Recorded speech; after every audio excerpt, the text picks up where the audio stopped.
আসিফ মাহমুদ নামে যে উপদেষ্টা কয়েকদিন আগে ঘোষণা দিয়েছে আয়না ঘর এদেশ থেকে যেন ধ্বংস করা না হয়, ওটা স্মৃতি হিসাবে রেখে দেন। সারা বিশ্বের মানুষ আসবে, মানুষ যেন জানে যে এই পৃথিবীর ময়দানে বাংলাদেশ নামে একটা দেশ ছিল, সেখানে একটা জালেম ছিল। মানুষ কত কঠিন হৃদয়ের হলে আয়না ঘর বানাতে পারে, আমারে মাথায় আজও ধরে না। আমান আজমের ঘোষণা শুনেছেন কয়েকদিন আগে, একটা মানুষ কত বড় কষ্ট পেলে কথাগুলো বলতে পারে বলেন। অনেকে বলছেন মাফ করে দিলাম, হ্যাঁ মাফ করে দিয়েছেন, ঠিক আছে। সারা দেশের 18 কোটি মানুষ যদি মাফ করে দেয়, আয়না ঘর যারা জড়িত ছিল, ব্যারিস্টার আরমানের বউ মাফ করবে না, জীবনও করবে না। আপনি ওই জায়গায় পৌঁছাননি তাই বুঝতেছেন না। আমি মাত্র কয়েকদিন ছিলাম মাটির নিচে। এতে আচরণ মানুষের এখানে যারা থাকে এরাও কিন্তু মানুষ, এরা শুধু একটু উপরে উঠবে, পদ পাবে, এই কারণে এত কঠিন আচরণ করতো।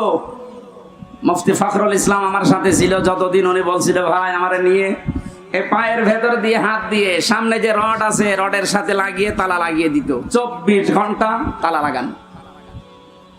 পায়খানা পোশাবের জন্য মাত্র 1.5 মিনিট সময় দেয়, খাবারের জন্য অতটুকু সময় দিয়ে তারপরও যে খাবার 3-4টা তরকারি দিয়ে মনে হচ্ছে কে মাখিয়ে দিয়েছে।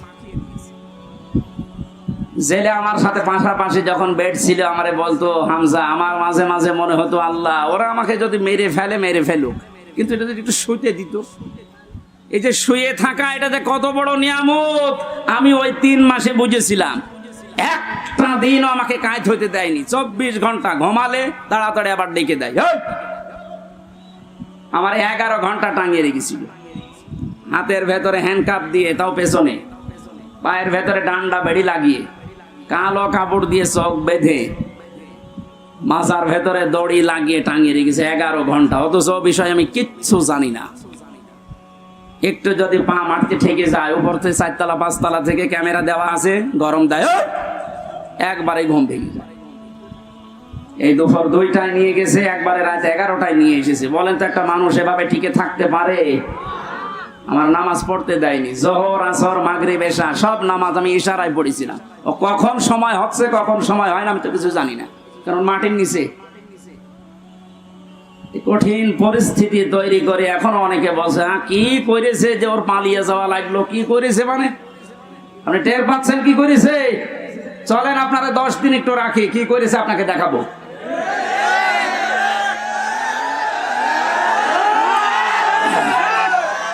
এই জন্যে তো জালেমের বিরুদ্ধে হামজার মামলা না, মামলা কার বলেন?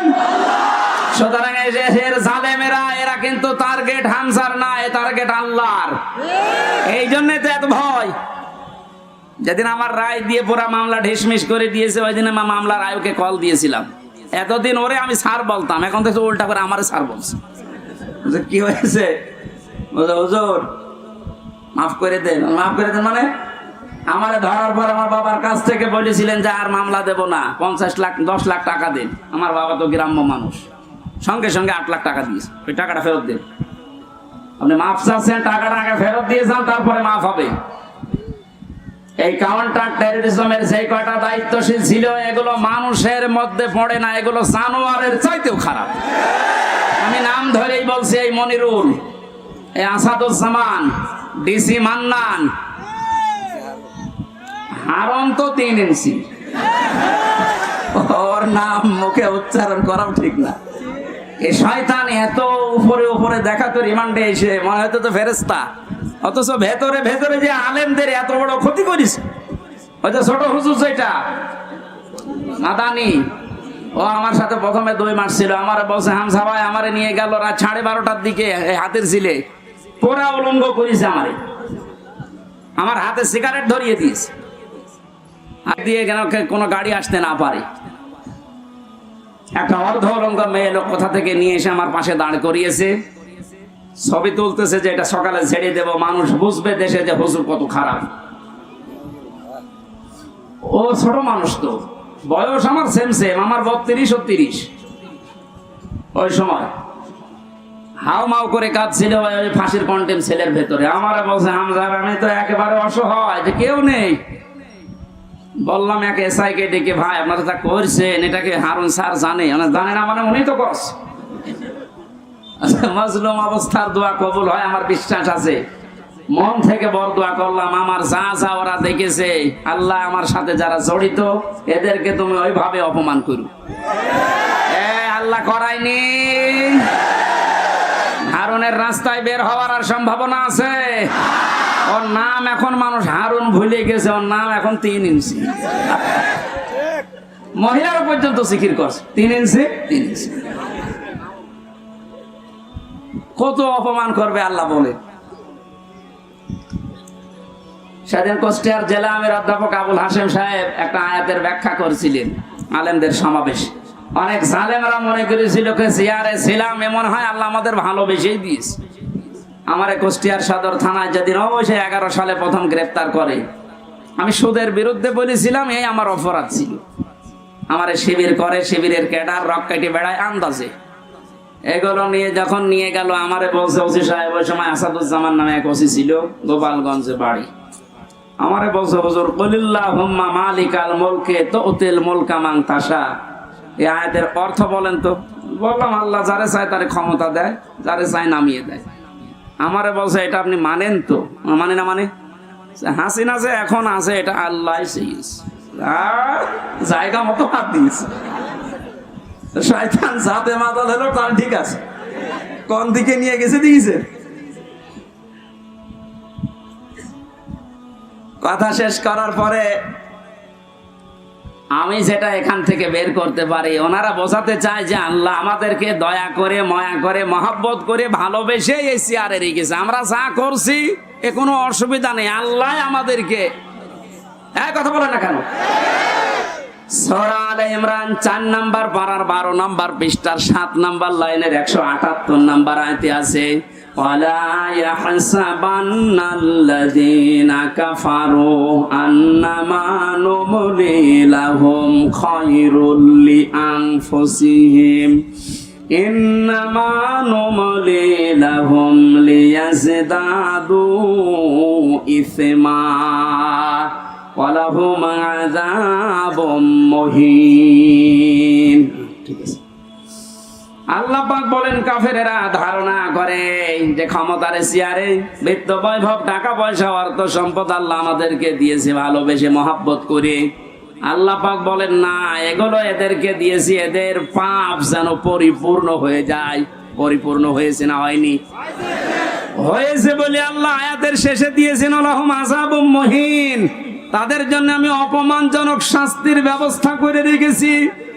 এদেশে আলেমদের বিরুদ্ধে যারা সোচ্চার ছিল সব চাইতে বেশি, এই কালামানিক এত বড় অপমান আল্লাহ করেছে, ওর বিসি পর্যন্ত আউট করে দিয়েছে।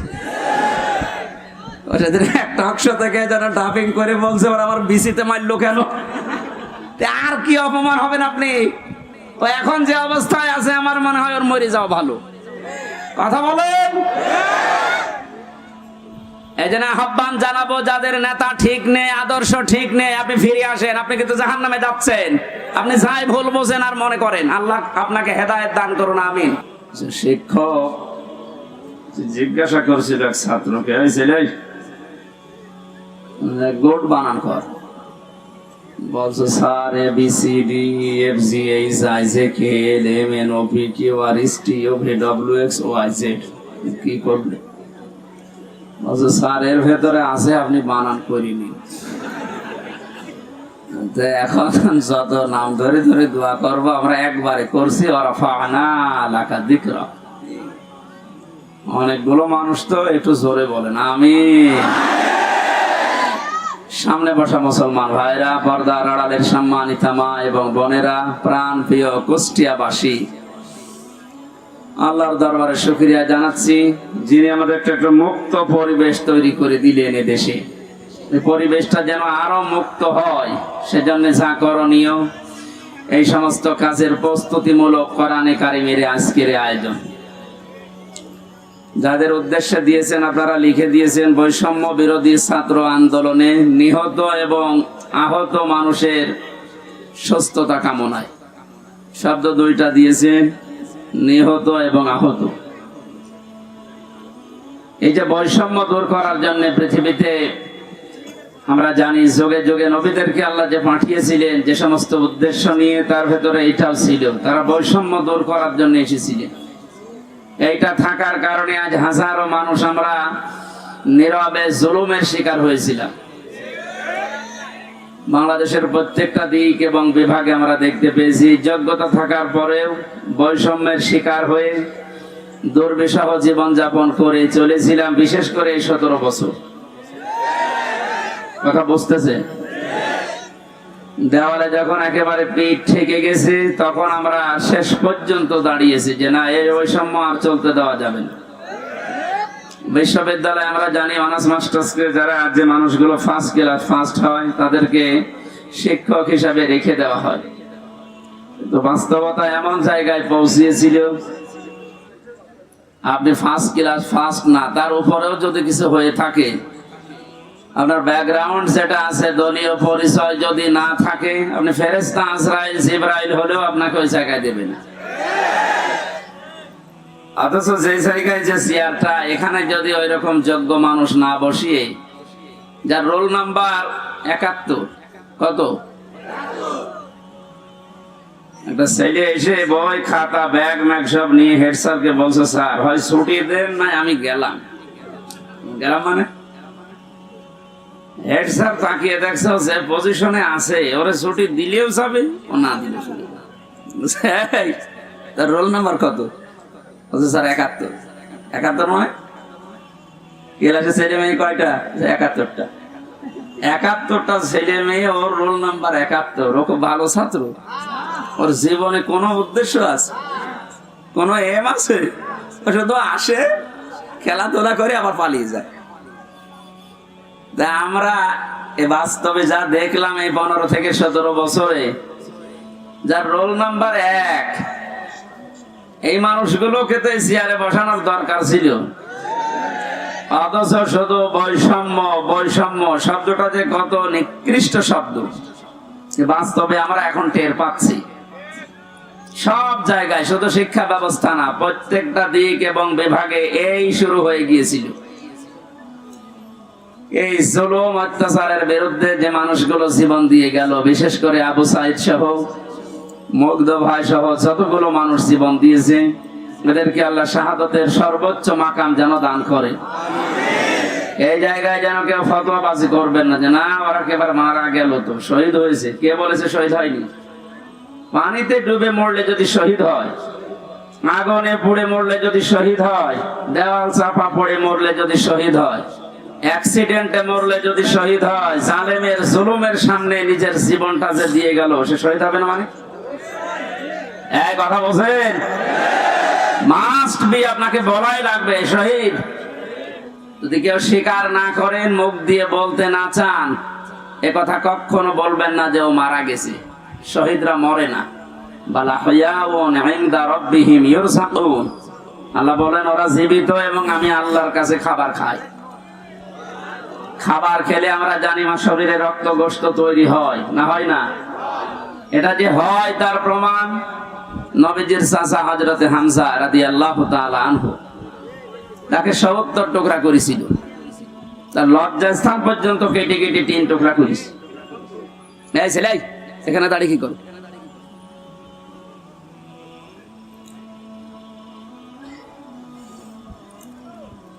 কুষ্টিয়াবাসী হযরতে হামজার এই টুকরা টুকরা অংশগুলো যখন নিয়ে এসে এক জায়গায় করেছিলেন, নবীজি দেখলেন কয়েক টুকরা পাওয়া যাচ্ছে না, যতটুকু পাওয়া যায় লাশটা সাজিয়ে রেখে দিয়েছিল সামনে। নিজের চাদরটা খুলে মাথা থেকে হাঁটু পর্যন্ত ঢাকা ছিল, বাকিটা আর ঢাকা যায় না। পাহাড়ের লতা পাতা দিয়ে নবীজি নিজে নিজের অংশটুকু ঢেকে দিলেন, কবরে দিলেন, ডাক দিয়ে বললেন, মাবুদ, এ আমার চাচা হামজা, জন্মের আগে আমার বাবাকে আমি হারিয়েছি, জন্মের কিছুদিন পরে আমার মা চলে গেছে, দাদার আন্ডারে ছিলাম, তিনিও চলে গেলেন। এ পৃথিবীতে সবচেয়ে বেশি কষ্ট যারা আমার জন্য সহ্য করেছিলেন, তার ভেতরে এই লোকটা একজন। তুমি আমাকে নবী বানিয়েছো, রাসূল বানিয়েছো, আমি সাক্ষী দিচ্ছি চাচার উপরে আমি এখনো পর্যন্ত রাজি আছি। তোমাকে আমি আহ্বান জানাই, মাবুদ তুমি আমার চাচার উপরে রাজি হয়ে যাও। কথাটা শুনতে যত ছোট মনে হচ্ছে, এর ব্যাপকতা কিন্তু অনেক বেশি। বিশ্ব নবী নিজে দাঁড়িয়ে বলছে, আল্লাহ এই চাচার উপরে আমি রাজি আছি, এখনো পর্যন্ত খুশি আছি, আল্লাহ তুমি নিজেও রাজি হয়ে যাও। আল্লাহ খুশি না হয়ে পারবে? নবীজিতে কোনোদিন কথা বলা লাগেনি, শুধু মনের ভেতরে কামনা আসলেই কবুল হয়ে গেছে। অথচ আজকে নিজে তিনি দোয়া করছেন। কবর যাওয়ার 30 বছর পর একবার তার কবর ভেঙে গিয়েছিল মদিনায় ব্যাপক ঢলের কারণে। এ রক্তের স্রোতধারা আসছিল। ছোটবেলায় যারা তার সাথে যুদ্ধ করেছিল আজকে তারা বড় হয়ে গেছে। এই মুরব্বী মানুষগুলো রক্ত অনুসন্ধান করতে গিয়ে দেখে 30 বছর আগে মুহাম্মদুর রাসূলুল্লাহর চাচা হযরতে হামজা রাদিয়াল্লাহু তাআলা আনহু উহুদের ময়দানে জীবন দিয়েছিলেন। যেখানে যেখানে কাফেরেরা তাকে টুকরা টুকরা করেছে, ওই জায়গাগুলো দিয়ে ফিনকি দিয়ে রক্ত বের হচ্ছে। মুসলমানেরা যদি খাবার এমনি না খাবে, আল্লাহ যে রিজকের কথা জানিয়েছেন, বালা হায়াউন ইনদা রাব্বিহিম ইউরসাকুন, তারা জীবিত এবং আমি আল্লাহর কাছে তারা রিজিক পায়। ওরা যদি রিজিকই না পাবে, তাহলে আমার শরীর থেকে রক্ত আসলো কোত্থেকে? আমি 4 দিন আগে ছিলাম গাইবান্ধার গোবিন্দগঞ্জে। ওখানে সাব্বির নামে ইসলামী ছাত্র শিবিরের এক ভাই 1 মাস আগে শহীদ হয়েছিল। আজকে 5 তারিখ। গত মাসের 5 তারিখে শাহাদত বরণ করার পর প্রায় 26 দিন পরে কবরটা ভেঙে গিয়েছিল। যারা আমাকে নিয়ে গিয়েছে তারা বলছে ওই কবরে এখনো পর্যন্ত তাজা রক্ত বের হচ্ছে। এটার শাহাদত শব্দটা অনেক কঠিন এবং গুরুত্বপূর্ণ শব্দ। শাহাদত যারা বরণ করেছে এই মানুষগুলোকে মরে গেছে কখনো বলবেন না, এই জন্য তো শহীদ শব্দ লিখেছে। যারা মারা গেল, যারা শহীদ হয়ে গেল, এই মানুষগুলোকে মৃত বলতে মুখ দিয়ে আল্লাহ নিষেধ করে শুধু শেষ করেননি, মানুষ যেন ধারণাও না করে, এই জন্য ধারণার উপরও আল্লাহ দিয়েছেন নোটিশ। ওয়ালা তাহসাবান্নাল্লাযীনা কুতিলু ফি সাবিলিল্লাহি আমওয়াতা ইলা আখির আয়াত। সূরা আলে ইমরানের 169 নম্বর আয়াতের প্রথম অংশে আল্লাহ জানিয়েছেন, কোনদিন ধারণাও করবা না যে যারা শহীদ হয়েছে ওরা মারা গেছে। সুতরাং বৈষম্য দূর করার জন্য যারা জীবন দিয়ে গেল প্রায় 1000-এর উপরে ছাত্র ছাত্রী, সবগুলো যেন আল্লাহ শহীদ হিসাবে গ্রহণ করেন, বলেন আমিন। এই শাহাদত বরণ করানোর জন্য যারা ব্যস্ত ছিলেন এই মানুষগুলো প্রত্যেকেই জালেম এবং যারা এর সহযোগী। নবীজি তিরমিজি শরীফের হাদিসে জানিয়েছেন, যারা জালেম এবং জেনে শুনে জালেমের সহযোগিতা করে, সাহায্য করে, সাপোর্ট দেয়, ও সঙ্গে সঙ্গে নবীর উম্মত থেকে বের হয়ে যায়। আপনি কি বুঝলেন কি বললাম? এরপরও আমরা দেখতে পাচ্ছি জেনে হোক না জেনে হোক অনেকে অনুমাদনায় উদ্দীপনায় বিভিন্ন কায়দায় জালেমদের এখনো পর্যন্ত সাপোর্ট করে যাচ্ছে, তাদের সাফাই গাচ্ছে। আপনি কিন্তু নবীর উম্মত আর দাবি করতে পারবেন না, যে নবীর উম্মত থেকে খারিজ হয়ে যাবে। এই জন্য যারা জালেম এদেরকে এখনো পর্যন্ত সাহস দেওয়ার জন্য যারা বিভিন্ন পথ অবলম্বন করছে। কয়েকদিন আগে দেখতে পেলাম ভিডিওতে একজন বলছে, আপা আপনি ঘাবড়াবেন না, আপনি ঘাবড়ালে আমরা নরম হয়ে যাই। কত বড় শয়তান! চেহারার দিকে তাকিয়ে দেখলাম যে শয়তান তো আমি দেখিনি, যদি দেখতাম মনে হয় ওইরকম হতো। সুতরাং বৈষম্য দূর করার জন্য যখন আন্দোলন হয়েছিল, সফল যখন হয়েছি, এদেশে কোনো বৈষম্য থাকবে না ইনশাআল্লাহ। সংস্কার যখন আরম্ভ হয়েছে, রাষ্ট্র সংস্কারের জন্য আন্দোলন ছিল না? এই কথা বলে না কেন? সংস্কার যখন আরম্ভ হয়ে গেছে অলরেডি, কোন জায়গা যেন বাদ না থাকে। গত কয়েকদিন আগে আমির জামাত আপনাদের এই শিলাইদা এসে বলে গেছে না যে সংস্কার যখন আরম্ভ হয়েছে, যারা দায়িত্বে আছে আমরা চাই ইনাদের হাতে যেন সংস্কার শেষ হয়। সুতরাং যারা আছেন বেশি দেরি করার দরকার নেই, খুব তাড়াতাড়ি যারা জালেম ছিল এবং জালেমের সহযোগী ছিল একটাও যেন পদে না থাকে। আজকে হলে আর কালকে যাওয়ার দরকার নেই, কারণ এই 1734 জন মানুষ যারা সবচাইতে বেশি জুলুম করেছে এই দেশে চেয়ারে বসে, এই মানুষগুলো আল্লাহর কাছে সব আল্লাহর মামলার আসামি। কেউ বাঁচাতে পারবে না আপনাকে। আমি 3 বছর জেলে ছিলাম, আমার মামলার বাদী ছিল আয়ু ছিল একজন, বাদী ছিল আরেকজন। বাদী ছিল সরাসরি রাষ্ট্র, এই জন্য আমার এত দেরি হয়েছে। তাছাড়া মামলা ওটা যদি সাজাও লাগিয়ে দিত সর্বোচ্চ 3 মাসের বেশি আমার রাখার কথা ছিল না। অথচ গত পরশুদিন আমার মামলা পুরা ঠিসমিস করে দিয়েছে, কিচ্ছু নেই, সব শেষ। আমি মনে করলাম জিজ্ঞাসা করে বিচারপতি কাছে, স্যার আপনি তো আগে ছিলেন, 3টা বছর আমার এই মামলা 30 থেকে 31 বার পর্যন্ত উঠেছে, একবারও জামিন দিলেন না। আজকে একেবারে বলছেন যে এর ভেতরে কোনো মাল ম্যাটারেস নেই, কি দেখে বিচার করবো? দা মানুষ তো আপনি একই আছেন আগে থেকে, তো আমার মনে হয় এর কথা বলতে বাধ্য হইতো যে কি করবো, হাত বাঁধা ছিল। কথা বলেন না কেন? একটা রাষ্ট্র কত বড় দুর্নীতিগ্রস্ত হলে জাতীয় মসজিদের খতিব পর্যন্ত পালিয়ে যায়। এটা থেকে আজ করা যাচ্ছে যে আমরা কোথায় ছিলাম। দেখেন এই লোকটার হাত আজকে খুলে গেছে। এতদিন যে লোকটাকে বারবার অ্যাডভোকেট যারা, উকিল যারা, ব্যারিস্টার যারা কত রিকোয়েস্ট করেছে, কত যুক্তি দেখিয়েছে যে একদম পরিচিত মানুষ, এ তো গোপনে কিছু করে না, এরপরও বলেছে না কিচ্ছু করার নেই, হবে না, যান। মাসের পরে মাস না, 3 মাস 4 মাস 6 মাস পরে একটা ডেট দিত এভাবে। অথচ টাকা পয়সা দিয়ে এগিয়ে এগিয়ে এগিয়ে গিয়ে 30 থেকে 31 বার তুলেছে, দেয়নি। এই লোকটা গত কয়েকদিন আগে যেভাবে সব দিয়ে দিলে, যে মোবাইলটাও দিয়েছে, 3 বছর আটকিয়ে রেখেছিল, গত বর্ষদিন দিয়ে দিয়েছে। আমি ভাবলাম যে আল্লাহ, এইরকম হাত বাঁধা লোক এদেশে আর নেই, আছে মানে সব জায়গায়। সুতরাং হাত যাদের খুলে গেছে, আপনি যেন আর হাত বাঁধা না হয় এই কাজ করবেন। আর যারা দায়িত্ব পেয়েছেন আপনাদের আহ্বান জানাচ্ছি, সংস্কার খুব তাড়াতাড়ি শুরু করেন, নয়তো মাসে মাসে কিন্তু ইস্যু তৈরি করে ওরা বিশৃঙ্খলা করবে। তৈরি করার চেষ্টা চালিয়েছিল হিন্দুদেরকে দিয়ে, হালে পানি নেয়নি। এক কথা বলছে না কেন? আনসারদের দিয়ে আক্রমণ চালানোর চেষ্টা চালিয়েছে, কিন্তু হালে পানি নেয়নি। দেশের মানুষ বুঝে ফেলেছে 42,000 আনসার নিয়োগ হয়েছে কয়েক বছরে, তার ভেতরে 35,000 গোপালগঞ্জের।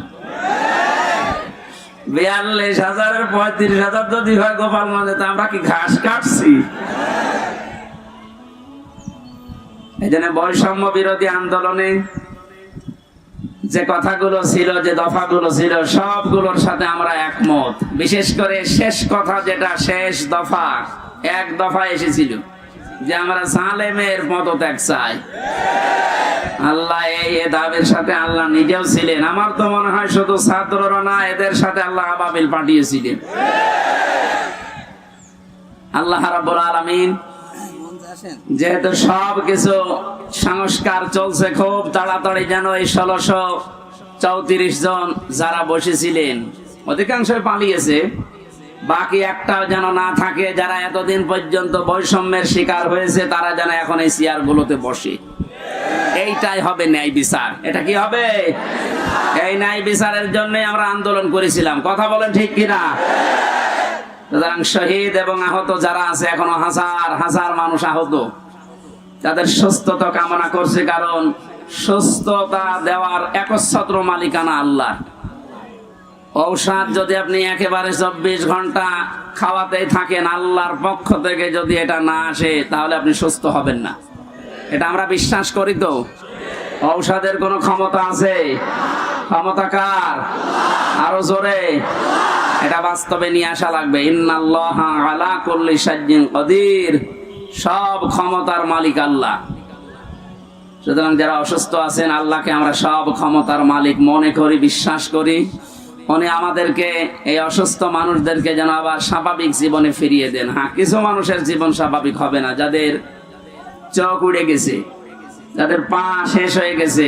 আমি সদর থানা সদর হাসপাতালে গিয়েছিলাম 6 তারিখের পরে। অনেকজনের দেখলাম এমন এমন অঙ্গ নেই যে কিয়ামত পর্যন্ত হায়াত বেড়ে অঙ্গ আর আসবে না। লজ্জা স্থান উড়ে চলে গেছে একজনের। এটা আমাদেরকে মুক্ত জীবনে ফিরিয়ে দেওয়ার জন্য এত বড় স্যাক্রিফাইস যারা করেছে। বাংলাদেশে জামাত ইসলামী কুষ্টিয়া জেলা শাখার উদ্যোগে যে একটু সহযোগিতার হাত বাড়িয়েছিল, প্রত্যেকটি পরিবারে অন্তত 2 লক্ষ করে টাকা দিয়ে একটু দাঁড় করিয়েছে। এদেশে টাকা আলা মানুষ আর নেই বলেন? এখন স্বাভাবিক অবস্থায় আমরা ফিরতে পারলাম না। যারা এই মুক্ত জীবন এনে দিল, তারা এখনো কাতরাচ্ছে। আর যে মানুষগুলোর কিছু হয়নি, এরা আন্দাজে লাফাচ্ছে যে না, সব বন্ধ করে এখন আমাদের এই জিনিস দাও। এরা আরেক জালেম। কথা বলেন। আমান আযলামু মিম্মান মানাআ মাসাজিদাল্লাহি আন ইউযকারা ফিহা ইসমুহু ওয়া সাআ ফি খারাবিহা ইলা আখিরি আয়াত, সূরা বাকারা। না, বিভিন্ন জায়গায় কাদা আছে, থাকে এভাবে শোনা যাচ্ছে না? এইভাবে শোনেন ভাই, একটু পরে আজান দেবে, এইভাবে শোনেন।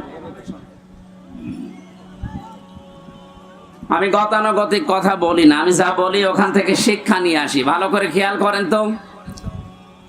এই যে 2700 মানুষের জীবনের বিনিময়ে তাদের আহত হওয়ার পরিবর্তে আমরা এই মুক্তভাবে এই ময়দানে এখন কথা বলছি। বাংলাদেশ জামাত ইসলামী কুষ্টিয়া জেলা শাখার উদ্যোগে কয়েকদিন আগে এই যে কুষ্টিয়া শহরের এতিমখানায় 500 আলেমকে দাওয়াত দিয়েছিল, সব ঘরনার। সবাই এসেছিল কম বেশি।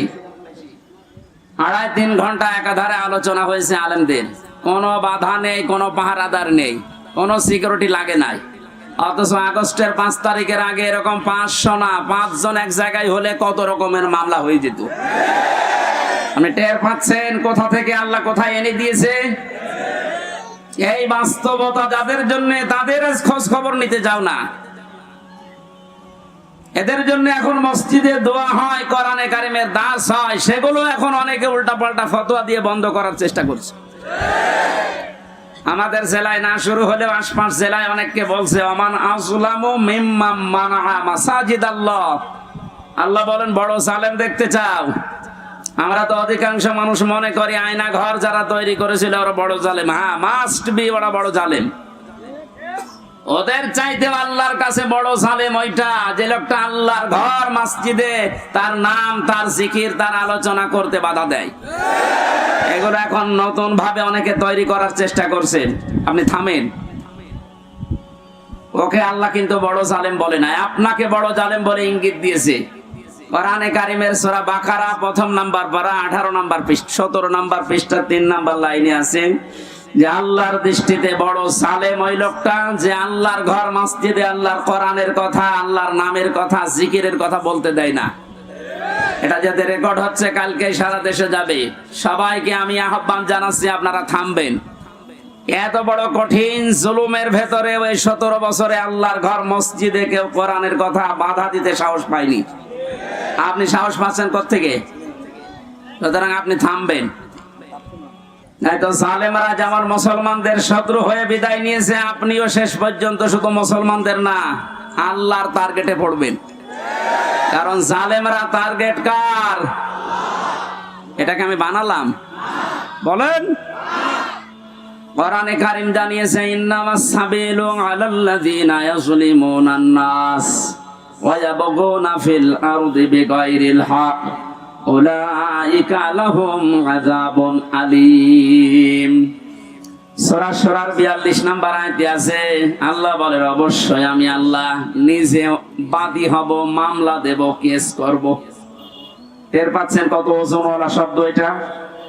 আল্লাহ নিজে মামলা দায়ের করবেন, নিজে কেস করবে তাদের বিরুদ্ধে। ইয়াজলিমুনান নাস, যারা মানুষ হয়ে মানুষের উপরে জুলুম করছে। আল্লাহ পাক ইয়াজলিমুনাল মুসলিমুনা দেয়, নিজে যারা মুসলমানদের উপরে জুলুম করেছে তারা আল্লাহর মামলার আসামি না। ইয়াজলিমুনান নাস এটা বহু, ইয়াজলিমুনা এটা মুজারে, বর্তমান, ভবিষ্যৎ, প্রেজেন্ট, ফিউচার। এখন যারা জুলুম করছেন, ভবিষ্যতেও যারা করবেন, আপনি কিন্তু এদেশে হামজার মামলার আসামি না, আপনি সরাসরি আল্লাহর মামলার আসামি। আমি আপনাকে বাঁচাতে এসেছি, এরপরও যদি উল্টা বোঝেন নিজের কপালে নিজে আগুন লাগাবেন। আমার কথার অর্থ বুঝতেছেন নাকি আন্দাজে ঠিক বলেন? আলহামদুলিল্লাহ। সুতরাং আবার আহ্বান জানাচ্ছি, বৈষম্য বিরোধী ছাত্র আন্দোলনের সংস্কার করার জন্য যারা উদ্যোগ নিয়েছিল, যাদের দায়িত্ব আমরা দিয়েছি, আপনারা খুব তাড়াতাড়ি করেন। কারণ এই জালেমরা যতদিন পর্যন্ত এখানে থাকবে ততদিন পর্যন্ত নতুন ইস্যু তৈরি করার চেষ্টা চালাবে। যারা পৃথিবী শান্ত হয়ে যাওয়ার পরও অশান্ত করার জন্য চেষ্টা চালায়, এই মানুষগুলো আয়াতের দ্বিতীয় শব্দে তারা আল্লাহর মামলার আসামি। ওয়ায়াবগুনা ফিল আরদি বিগাইরিল হক, পৃথিবী শান্ত হয়ে যাওয়ার পরে যারা অশান্ত করার জন্য বিদ্রোহ করে বেড়ায়, সংখ্যালঘুর নাম নিয়ে যা শুরু করেছিলেন, আমিরে জামাত অলরেডি ঘোষণা দিয়েছে এদেশে কোনো সংখ্যাগুরু নেই। সুতরাং এই ইস্যু বাদ দেওয়া লাগবে। এদেশে সংখ্যালঘু আছে না? নেই। এদেশে যে জন্ম নিয়েছে সে এদেশের বৈধ নাগরিক। আমি আমির হামজা ৯৬% মুসলমানদের ভেতরে যেমন অধিকার পাবো একজন হিন্দু ৪%, তাতে কি সে একই অধিকার পাবে? এই কথা বলছেন। এটা যখন বুঝে ফেলেছে, দেখছে না এ তো হালে পানি নাই না, ওটা বাদ দিয়েছে। এরপরে নামিয়েছে ডাক্তারদের, ওটাও পারছে না। এরপরে নামিয়েছে আনসারদের, ওটাও যখন পারে না, আমার মনে হয় ওদের যা চরিত্র, কিছুদিন পরে গলন্দ ঘাটের এই বেশ্যাদের নামাবে। খুব সাবধান থাকা লাগবে। আমি একটু খোলামেলা বলে ফেললাম, চরিত্র ওদের ওইরকমই, ওদের যা চরিত্র ওইরকমই। ঈমান যাদের ভেতরে আছে তারা ৩টা কাজ কখনো করতে পারে না, এটা কোরআনে কারীম জানিয়েছে। সূরা ফুরকানের ভেতরে আছে ১৯ নম্বর পারার ৪ নম্বর পৃষ্ঠা ১৪ নম্বর লাইনে। আপনি বাড়িতে যে তাফসীর মিলিয়ে দেখবেন, ঈমান যাদের আছে কয়টা কাজ করতে পারে না? আরো জোরে। এই ৩টা কাজ যদি করে ফেলে তাদের শাস্তি আল্লাহ দেবেন ডবল। এই এখানে গল্প বন্ধ করো, একেবারে নড়াচড়াও বন্ধ। ওয়াল্লাযীনা লা ইয়াদউনা মা'আল্লাহি ইলাহান আখার, আল্লাহ পাক বলেন ঈমান যাদের আছে এই পৃথিবীতে তারা আল্লাহ বাদে অন্য কাউকে ডাকতে পারে না। এটা অন্যান্য জেলার কথা বাদ দিলাম, আমাদের জেলাতে এখন আস্তে আস্তে তৈরি হয়েছিল রাষ্ট্রীয়ভাবে, অনেকে নিজের অর্থ দিয়ে হলেও এই কাজটা প্রতিষ্ঠিত করার চেষ্টা চালাচ্ছিল। এই যে আপনাদের থানার মাঝে না জেনে আয়াতটা পুরা উল্টিয়ে ডাকতো, আল্লাহ বাদে অন্য কাউকে ডাকা জায়েজ। আরো জোরে। আপনি বুঝে ডাকেন আর না বুঝে ডাকেন, আপনার শাস্তি ডবল হবে যদি এখনো বন্ধ না করেন। বাংলার বিভিন্ন প্রান্তে গণাটা এখনো পর্যন্ত অনেকে জারি রেখেছে। গত পরশুদিন চট্টগ্রামের নূরে বাংলা আর ওই যে জাঙ্গি হুজুর এমন পিটানি খেয়েছে, ইসলামের নাম নিয়ে শয়তানগুলো আল্লাহর নামটা পুরা পাল্টিয়েছে। ওরা আল্লাহর নামে কিছুক্ষণ জিকির করার পরে পরে ইয়ালি বাবা, শালি বাবা, আগলা বাবা, পাগলা বাবা আন্দাজে জিকির বানাতো। তাহলে কোরআনের আয়াত অনুযায়ী আল্লাহর পাশাপাশি অন্য কাউকেও যারা ডাকে তাদের শাস্তি হবে ডবল। আরো জোরে। কি সুন্দর ভাবে মিলিয়েছে দেখেছেন। কোরআনে কারীম জানিয়েছে ওয়ালিল্লাহিল আসমাউল হুসনা ফাদউহু বিহা ওয়াযারুল্লাযীনা ইলহিদুনা ফি আসমাই ইলা আখির আয়াত। সূরা আরাফ ৯ নম্বর পারার ১৩ নম্বর পৃষ্ঠার ৪-৫ নম্বর লাইনে আছে, এটা ১৭৯ নম্বর আয়াত। আল্লাহ পাক বলেন, আমি আল্লাহর অনেক সুন্দর সুন্দর নাম আছে, যে নামে পারো আমাকে ডাকো, কিন্তু সাবধান, আমার নামের সাথে যারা ইলহাদ করে, আমার নামকে যারা পরিবর্ধন করে দেয়, নামের সাথে উল্টা পাল্টা কিছু জুড়ে ডাকে, তাদের সাথে ডাকবা না। আমি এত গভীরে যেতাম না, শুধু রেকর্ড হচ্ছে কারণে বলছি, সারা দেশে কালকে ছড়াবে। আপনারা সাবধান, ঈমান যাদের আছে তারা যেহেতু তিনটি কাজ করতে পারে না, আর তারা যদি করে ফেলে তাদের কিন্তু ডবল শাস্তি হবে।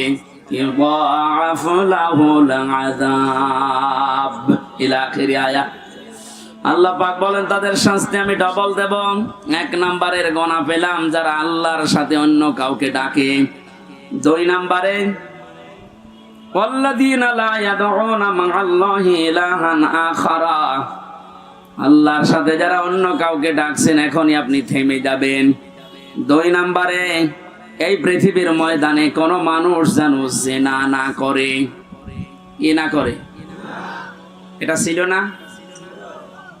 আপনি দরবেশের দিকে তাকিয়েছেন, এত বড় বড় দাড়ি, আরে শেষের জীবনটা যেগুলো দেখলাম যদি সত্য হয় উনি পুরাটা জিনায় ছিলেন। কারণ যে স্বামীর কাছ থেকে তার স্ত্রীকে কেড়ে জোর করে বিয়ে করেছে, ও আসল স্বামী তো এখনো তালাকি দেয়নি।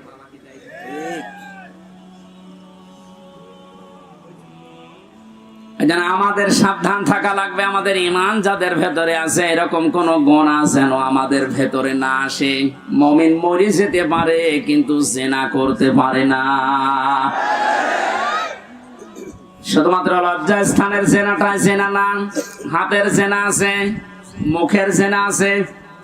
হাতের জেনা কি? কোন বেগানা মহিলাকে আপনি হাত দিয়ে যদি স্পর্শ করেন জেনা করার গুনাহ হবে। চোখ দিয়ে যদি ওই রকম নিয়তে দেখেন তাহলে জেনা করার গুনাহ হবে। অন্তরে যদি ওরকম কোন ধারণা নিয়ে আসেন জেনা করার গুনাহ হবে। জেনা করলে শাস্তি কয়টা বললাম? ডবল। বলেন, আরো জোরে বলেন। আমরা যেন মেনে নিতে পারি এরকম মন মানসিকতা আল্লাহ আমাদের দান করুন, বলেন আমিন। আমি আবার বলছি, শেষ কথা, বৈষম্য বিরোধী আন্দোলনে যে সমস্ত দফাগুলো ছিল সংস্কার করার জন্য, এটা রেকর্ড হচ্ছে বলে বারবার বলছি, যারা আছেন তাড়াতাড়ি করেন, নয়তো এরকম কুলু আবার তৈরি করবে। প্রধান বিচারপতিকে দিয়ে একবার চেষ্টা চালিয়েছিল, ছাত্রদের জন্য পারে নাই। আমার তো এই যে 8টা 9টা ইস্যু তৈরি করার যা শুরু করেছিল বিদ্রোহ, আমি দেখলাম সবগুলোই আল্লাহ নিজে যেন হ্যান্ডেলিং করছে। সুতরাং যখন কাজ হচ্ছে না আপনারাও থামেন। জালেম তো বিদায় নিয়েছে। কোরআনে কারিমের অনুষ্ঠানে হাজার হাজার মানুষকে নিয়ে আল্লাহর কাছে বলছে, আল্লাহ কিয়ামতের আগে যেন এদেশের চেয়ারে আর কোনো জালেম না আসে। বলেন, আমির জামাত তো এই দিকে ইঙ্গিত দিয়েছিলেন যে এক জালেমের হাত থেকে মুক্ত হয়ে যেন আমরা অন্য কোন জালেমের হাতে না পড়ি। অথচ কিছু মানুষ নিজের দিকে এটা নিয়ে উল্টা পাল্টা ফতোয়া দিচ্ছে। আরে ভাই, আপনার নাম বলেছে, তাহলে আপনি নিজে অবশ্যই ঠাকুর ঘরে কে রে, আমি তো বলা খাইনি। আপনার নাম বলেছে যে আপনি এই চেয়ারে বসলে আপনি জুলুম করবেন, তার মানে আপনি করবেন, এই জন্য আপনার ভয় হচ্ছে। ওনার দূরদর্শিতা সম্পর্কে আপনি জানেন না, তাই উল্টা পাল্টা ধারণা করেন। আমি ওইদিকে আর গেলাম না। সুতরাং আমরা যেন সাবধান থাকি। দরুদ পড়ছি আমাদের নবী মুহাম্মদ রাসূলুল্লাহর উপরে, যাকে আল্লাহ কোরআনে বিশেষ ভাবে 7টা নাম ধরে ডাক দিয়েছিলেন। তার 1 নম্বরে নাম ছিল ইয়াসিন। নাম কি? এখানে কুমারখালী ফাজিল মাদ্রাসা এবং আশপাশের দাখিল আলিম মাদ্রাসার কত সোফার সহ সোফার মাওলানা বসে আছে। ইয়াসিন এটা আল্লাহর ঘোষণা দেওয়া শব্দ। ইয়া হরফে নেদা, ইয়া মানে হে, সিন মানে সাজ্জেদ, সাজ্জেদ মানে নেতা। আল্লাহর ঘোষণা দেওয়া নেতা এই পৃথিবীতে মাত্র একজন। কয়জন? এই শব্দের ব্যাখ্যা করতে গিয়ে তাফসিরে কাবীর আল্লামা ফখরউদ্দিন রাজি রহমাতুল্লাহ আলাইহি লিখেছেন, ইয়াসিন শব্দের 5টা অর্থ আছে। ইয়াসিন মানে সাজ্জেদুল আলামিন, সাজ্জেদুল বাশার, সাজ্জেদুল কাউনাইন, সাজ্জেদুল আম্বিয়া, সাজ্জেদুল মুরসালিন। তার মানে আল্লাহ বোঝাতে চেয়েছেন পৃথিবীর মানুষেরা যদি মনে করো যে আমি পৃথিবীতে বাস করি, নবীকে আমার মানাই লাগবে, অন্য কোন জগতে গেলে আর মানা লাগবে না। না, ইয়াতানাজ্জালুল আমরু বাইনাহুন্না, প্রত্যেকটা আসমানে আমার আল্লাহর বিধিবিধান নাজিল হচ্ছে। ওই সমস্ত সৃষ্টির জন্য আলাদা বিধান আছে। কেউ যদি মনে করে আমি মঙ্গল গ্রহে বাস করি, আমি চাঁদের দেশে থাকি, আমার তো ওখানে নবীকে নেতা মানা লাগবে না, আদর্শ মানা লাগবে না। না, এই জন্য সাজ্জাদুল আলামিন দিয়েছেন বহু বচন। আপনি যে কোন গ্রহে বাস করেন না কেন, সেখানে মুহাম্মদ রাসূলুল্লাহকে আপনাকে নেতা মানাই লাগবে। এই শব্দটা আমি কয়েকবার উচ্চারণ করলাম, খেলা করার জন্য না। আলেমরা বসে আছে, আহ্বান জানাচ্ছি তাদেরকে। আল্লাহর ঘোষণা দেওয়া নেতা যেহেতু একজন, এই জন্য এই নেতাকে মেনে নেওয়া নামাজের মতো ফরজ। এক কথা বলেন, এটা যারা ঠিক করতে পারছেন না, আপনার নামাজ হবে না। কারণ কিয়ামতে যে বিচারের সিস্টেম গুলো, ধাপ গুলো আমরা দেখেছি, কিয়ামতে সর্বপ্রথম মানুষকে আল্লাহ তার নিজের সামনে যখন দাঁড় করাবেন, 10 জন 20 জন 50 জন না, প্রতিটি মানুষকে আল্লাহ নিজের সামনে দাঁড় করাবে স্রেফ একা একা। অকুল্লুহুম আতিহি ইয়াউমাল কিয়ামাতি ফারদা। আল্লাহ পাক বলেন সূরা মরিয়মের 95 নম্বর আয়াতে আছে, কিয়ামতে প্রতিটি মানুষকে তার সামনে আল্লাহ দাঁড় করাবেন স্রেফ একা একা। কয়জন করি বলেন বলেন? আপনি এটা নিজের সাথে এখন মিলান তো। আর রাজনৈতিক ভাবে আপনার পরিচয় আলাদা আলাদা আছে, আপনি তো মানুষ, মিলান এই আয়াতটা। এখন ময়দানে মাশার কায়েম হয়ে গেছে। আল্লাহ আপনাকে যদি ডাক দিয়ে নিজের সামনে দাঁড় করায়, আপনার যে অবস্থা আছে, যে বাস্তবতা আপনি তৈরি করেছেন, বলেন তো আপনার আল্লাহর সামনে দাঁড়িয়ে পেছনের জীবনের হিসাব দিতে পারবেন? বলেন। আমি একা একা থাকলে মাঝে মাঝে ভাবি, আল্লাহ তুমি যদি বলো হামজা 2024 সালের আগস্ট মাসের 31 তারিখ পর্যন্ত তোরে মাফ করে দিলাম, যা। শুধু সেপ্টেম্বরের 1 থেকে 5 তারিখ, এই 5 দিনের হিসাব দিয়ে তুই জান্নাতে চলে যা। আমার যা ইমান আমল, আমার যা বাস্তবতা, আমার তো মনে হয় 5 দিনের হিসাব দেওয়া সঠিকভাবে সম্ভব না। আপনারা পারবেন না? আপনারা পারবেন। কাবা শরীফ যখন তাওয়াফ করে মানুষ, এই যে হাজী সাহেব বসে আছে, কত 6টা চক্করে মানুষ বলে আল্লাহকে, আল্লাহুম্মা ইন্না আলাইয়া হুকুকান ফীমা বাইনি ওয়া বাইনিকা। হে আল্লাহ, তুমি আমার মালিক, আমি তোমার গোলাম, দাস, ভৃত্য, সার্ভেন্ট যাই বলেন। এ পরিচয় দিচ্ছে যে তুমি আমার মালিক, আমি তোমার দাস। দাস হিসাবে তুমি আমাকে সব কিছুই তো দিয়ে দিলে। আমাকে নেই থেকে হামজা বানিয়েছো। আমি তো উল্লেখ করার মতো কিছু ছিলাম না, অথচ আজ হামজা হয়ে বসে আছে হাজারো মানুষের সামনে। এখানে অবদান পৃথিবীর কারণে, সব অবদান শুধু তোমার। আর আমার মা বাবার অবদান আছে কি? তারা শুধু বিছানায় ছিল, এই শেষ। বাকি যা করার নেই থেকে শুরু করে এ পর্যন্ত সব করেছে কে? আরো জোরে। আমার বাড়ি, গাড়ি, নারী যা লাগে আল্লাহ তুমি সব দিয়েছো আমাকে বান্দা হিসাবে। কিন্তু তুমি যে আমার মালিক, আমার কাছে তো তোমার কিছু পাওনা আছে। গোলাম হিসাবে আমি তোমার কিচ্ছু দিতে পারি নাই। তবে কাবার সামনে আমার 6ষ্ঠ চক্কর চলছে, একটা কথা আমি বলতে পারি, আমার কিচ্ছু নাই দেওয়ার মতো। এই জন্য বলছে আল্লাহ তুমি আমারে মাফ করে দাও। কিয়ামতের কঠিন এই বিচারের ময়দানে মানুষকে আল্লাহ স্রেফ একা তুলবে, কোনো উপায় নেই এই মাপ পাওয়া ছাড়া। কার আল্লাহর বিচারে যদি আল্লাহ অবিচার করে কেউ বাঁচবে? যদি ন্যায় বিচার করে, হ্যাঁ? না না, আল্লাহর বিচারে তো অবিচার নেই। ন্যায় বিচার করলেও কোনো মহারথী ক্ষমা পাবে না। কারণ আল্লাহ ন্যায় বিচার করে যদি বলে শুধু 1 গ্লাস পানির হিসাব দিয়ে যা, আপনি পারবেন না। আল্লাহর বিচার থেকে বাঁচার জন্য একটা পদ্ধতি আছে, যে আল্লাহ তুমি মাফ করে দাও। আল্লাহ যেন শেষ পর্যন্তটা আমাদের জন্য কবুল করেন, বলেন আমিন। এবার আসেন যে কথাটা বোঝার জন্য পর্যন্ত এসেছিলাম, কিয়ামতের বিচারের দ্বিতীয় ধাপে আল্লাহ এবার আর একা ডাকবেন না। ইয়াউমা নাদউ কুল্লা উনাসিম বিইমামিহিম। সূরা বনী ইসরাঈল 15 নম্বর পারার 8 নম্বর পৃষ্ঠা 3 নম্বর লাইনের 72 নম্বর আয়াতের প্রথম অংশে আছে। এটা ফি জিলালিল কোরআনের তাফসিরে আছে, বিস্তারিত আছে। আমি শুধু সামারাইজ করে বলছি। কিয়ামতে প্রতিটি মানুষকে এবার বিচারের দ্বিতীয় ধাপে আল্লাহ ডাকবে তার নেতার সাথে। এটা যদি রাজনীতি মনে করে কেউ চলে যান, আপনার কপালে আগুন লাগবে। আল্লাহর কসম, এটা শুধু দুনিয়ার সাথে না, আখিরাতের সাথে রিলেটেড। এই জন্য আমি একটু তুললাম, নয়তো বলতাম না। কিয়ামতের ময়দানে আল্লাহ যখন মানুষকে তুলবে, প্রতিটি মানুষকে এবার দ্বিতীয় সিস্টেমে তুলবে তার নেতার সাথে। কার সাথে? কুমারখালীবাসী আগে নেতা, এরপরে কর্মী।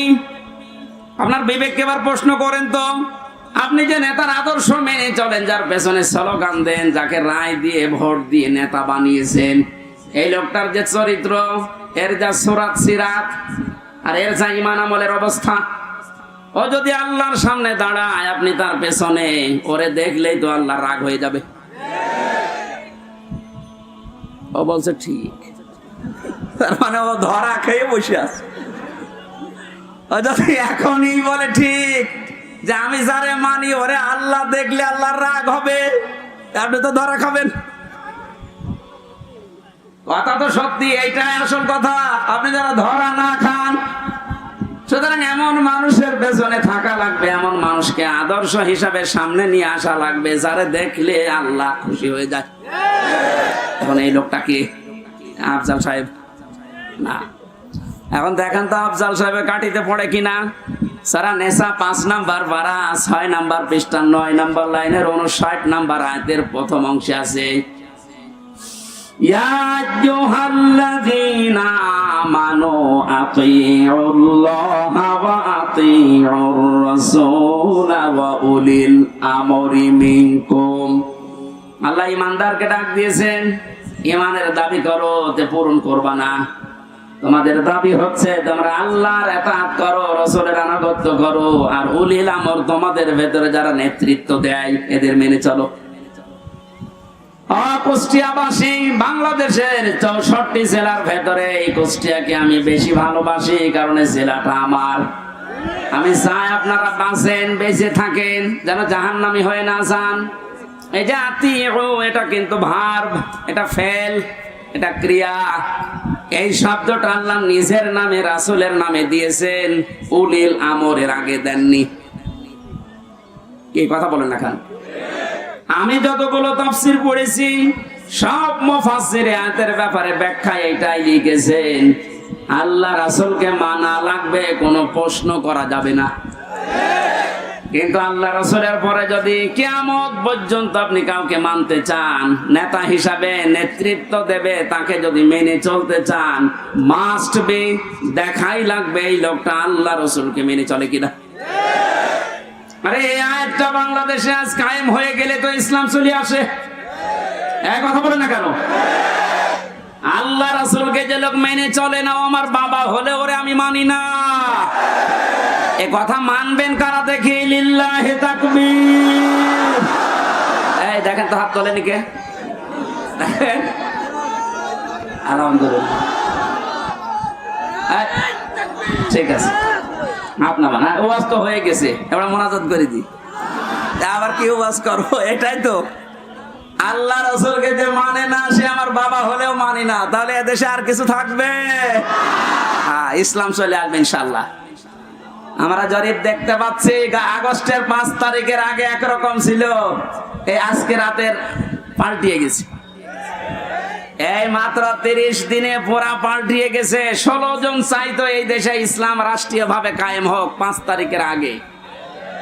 এখন জরিপ যেটা বলছে, এই 1 মাসের ব্যবধানে বাংলাদেশে এখন প্রায় 35 জন মানুষ চাচ্ছে দেশে ইসলাম কায়েম হোক।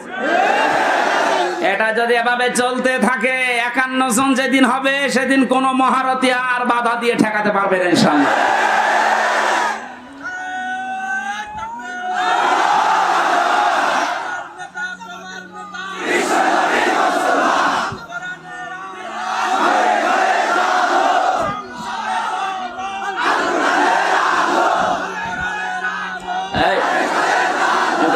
বলতে দেন। কয়েকদিন আগে সিরাজগঞ্জে ছিলাম, একটা আমি দোকানে ঔষধ নেওয়ার জন্য, আমার মুখ বাঁধা ছিল, বসে আছি। একটা লোককে বলছে, ভাই যে আমির হামজা আসতেছে, ওয়াজ শুনতে যাবেন না? উনি জবাব দিয়েছে, ওয়াজ কি শুনতে যাব, গেলে তো রাজনীতি হবে। চিন্তা করেন তো ওর মন মানসিকতা কোন দিকে। আমি কি রাজনৈতিক দলের কোন লিডার? এই বলেন, আমি কি ঘোষণা দিয়েছি যে আমি ভোটে দাঁড়াবো? আপনার এত ভয় কেন? রাজনীতি এটা কোরআনের একটা অংশ। 903 জায়গায় আল্লাহ ডাইরেক্ট ইনডাইরেক্ট এই শব্দগুলো দিয়েছে। রাজনৈতিক জীবনে যেন আপনি জাহান্নামে চলে না যান, এই জন্যই তো পাহারা দিচ্ছি। এক কথা বলেন। আর আপনি উল্টা বুঝে না এটা রাজনীতি হবে। রাজনীতি হবে মানে কোরআন বাদ দিয়ে রাজনীতি আছে? কোরআন বাদ দিয়ে যারা রাজনীতি করেছে তাকান, দরবেশ পর্যন্ত 36,000 কোটি টাকা ঋণ করেছে। যেহেতু কোরআন ছিল না, এই জন্যই তো এত দুর্নীতি। কোন জায়গায় যেন এই দুর্নীতি আর ফিরে আসতে না পারে। আল্লাহ রাব্বুল আলামিন নবীকে ডাক দিয়েছিলেন কয়টা নাম ধরে? 7টা। কয়টা? 7টা নামে ডাক দিয়েছেন পুরা কোরআনে। তার এক নাম্বারে হচ্ছে ইয়াসিন। সুতরাং আপনি যদি পৃথিবীর কোন জায়গায় বাস করেন, আপনাকে নেতা হিসাবে, আদর্শ হিসাবে মানা লাগবে মুহাম্মদুর রাসূলুল্লাহকে। যদি বলেন না আমি পৃথিবীতে থাকি না, আমি থাকি মঙ্গল গ্রহে, ওইটা কার? বলেন বলেন। এই জন্য মুফাসসির দিয়েছেন সাইয়্যিদুল আলামিন। বহু বছর যেখানেই থাকেন সেখানেই নবীকে মানা লাগবে কিয়ামত পর্যন্ত। আল্লাহ আমাদেরকে, অনেকে বলে যে ইয়াসিন সূরা একবার পড়লে 10 খতম কোরআন শরীফের সওয়াব হয়। হ্যাঁ হয়। এর ভেতরে যে 83টা শিক্ষা আছে, আপনি তো একটাও মানেন না। কিসের সওয়াব হবে আপনার? এর প্রথম শিক্ষা এইটা যে ইয়াসিন আল্লাহর ঘোষণা দেওয়া নেতা। কয়জন? নেতা নেতা বারবার বলছে, মানে রাজনীতি মনে করছেন? এটা যদি রাজনীতি হয়, এইটাই রাজনীতি। বলেন বলেন। মুহাম্মদুর রাসূলুল্লাহ যতদিন পর্যন্ত খাবারের এই ছড়িকে আবু জেহেলের মাথা থেকে আবু বকরের মাথায় নিয়ে আসতে না পেরেছেন, ততদিন তিনি মানুষের মুখে হাসি ফোটাতে পারেননি। খাবার তো একই ছিল, খাবার একই ছিল না, শুধু ছড়িটা আবু জেহেলের মাথা থেকে নামিয়ে আবু বকরের মাথায় তুলে দিয়েছিলেন, হযরত ওমরের মাথায় তুলে দিয়েছিলেন। সিস্টেম একই ছিল, মানুষও এক, খালি পাল্টিয়েছে ছড়িটা। ওর জামানায় থাকতে মানুষ না খেয়ে মরিছে, আর হযরতে আবু বকর ওমরের জামানায় এসে মানুষ না খেয়ে মরিছে। আমরা তো এইটাই চাই কোরআন দিয়ে। কথা বলে না কেন? আল্লাহ ঘৃণিত করে দেন যে মানুষগুলো সীমা ছাড়িয়ে যায়, তাদের বসবাসের জায়গা পর্যন্ত আল্লাহর কাছে ঘৃণিত। এটার বাস্তব প্রমাণ হচ্ছে আবু জেহেলের বাড়ি। কাবা শরীফ তাওয়াফ করার পরে আমি যখন উপরে গেলাম, দেখলাম আমার পেটে ব্যথা করছে। পুলিশকে ডাক দিয়ে বললাম, ভাই এতক্ষণ তো ভালো ছিলাম, এখন পেটে ব্যথা করছে মানে? পুলিশ তার আমার ভাষা বোঝে নাই। আমার বলছে, ইয়া হাজিউল হুজ্জাত আয়না বিলা দোকান। ও হাজি, দেশ কোথায়? যে তুমি বাংলাদেশ। বাংলাদেশ থেকে এসেছি। ওর ভাষা দিয়ে আমারে বোঝাচ্ছে, ভাই হাজি সাহেব আপনি জানেন না এটা কোন জায়গা? না তো। আবু জেহেলের বাড়ি। আপনি এখনো পায়খানা না করে দাঁড়িয়ে আছেন, তাড়াতাড়ি করেন। সত্যি কথা বলছে, পায়খানা করে দেখি পেটের যে ব্যথা ছিল সব ভালো হয়ে গেছে। আল্লাহ আমাকে জানাতে চেয়েছে, হামজা 4.5 লাখ টাকা খরচ করে আসলে ওই সময় 16 সালে, এখনো পায়খানা না করে দাঁড়িয়ে আছো, তাড়াতাড়ি করো। ওর বাড়ি পর্যন্ত আল্লাহ এত ঘৃণিত, এত নিন্দিত বানিয়েছে। জায়গাটা কিন্তু দামি জায়গা, কাবার পাশে। এমনকি নবীজির বাড়ি ওর বাড়ি থেকে, কাবার থেকে আরো দূরে ছিল, কারণ কাবার পাশে আবু জেহেলের বাড়ি, এরপরে নবীর বাড়ি। কাবার পাশে যতগুলো জমি জায়গার দাম বেশি না কম? বলেন। শুধু জালেমের বসবাস হওয়ার কারণে আল্লাহ আন্তর্জাতিক টয়লেট বানিয়ে দিয়েছে। তাম দুনিয়ার মানুষ এই কাজ করে। কি আমি এতক্ষণ কি বলছি? এদেশে যারা জুলুম করেছে, তার জায়গা জমি বাড়ি ঘর যত দামি হোক, এটা আল্লাহর কাছে এখন ঘৃণিত। কারণ দেখবেন মুজদালিফা থেকে যখন মানুষ যায়, একটা জায়গা আছে খুব তাড়াতাড়ি হাঁটে, কারণ এটা গজবের জায়গা। জালেমদের এই জায়গাগুলো এত বেশি ঘৃণিত, নিন্দিত, এত বেশি অপমানকর হয়ে যায় আল্লাহর কাছে। আল্লাহ ওইটাকে পর্যন্ত আর পছন্দ করে না, ওখানে জালেম থাকতো তাই।